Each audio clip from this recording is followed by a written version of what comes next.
they are not going to allow aboboya, in other words, tricycles that carry, especially refuse from households and other things, and attempt to take them to Tema, where the recycling plant is.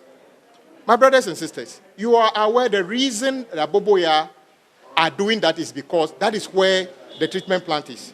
We don't have enough treatment plant within Accra itself. So if you see them on the highway going to Tema, it's simply because there's no other way they can dump it.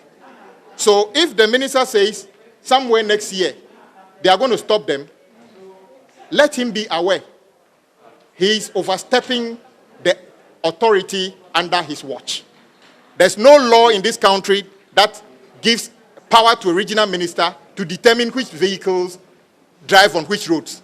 That is within the purview of the National Road Safety Authority and the Ministry of Road and Transport. The only way you should believe what the regional minister is saying is if he can quote a law that backs it. District assemblies and regional coordinating councils can't make a law and say vehicles cannot drive on a particular road.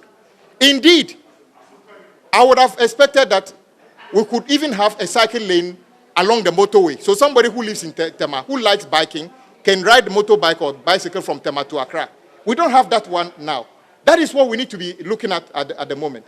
So for the regional minister to say that they are going to ban the use of tricycles, I tell him, whilst you have a reason, you are just like treating malaria with paracetamol.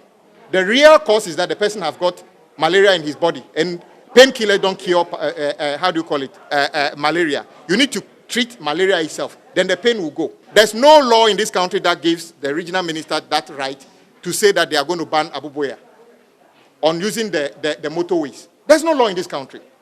The only reason you can stop any road user, including pedestrians, cyclists, and drivers, are when they fail to show that their vehicles are registered, or they have the proper roadworthiness certificate, or they are driving unsafely on the road. Beyond that, there's no law in this country that stops anybody from using the road. So is a regional minister trying to suggest that he's taking the job of the MTTD and others? No. We all want to help him do his job. But it appears he's taking on responsibilities which he cannot back with any law in this country. And we are cautioning him. If they want to make changes to this, they should liaise with the Ministry of Road and Transport through the appropriate agencies for them to bring the appropriate laws to this house to be passed.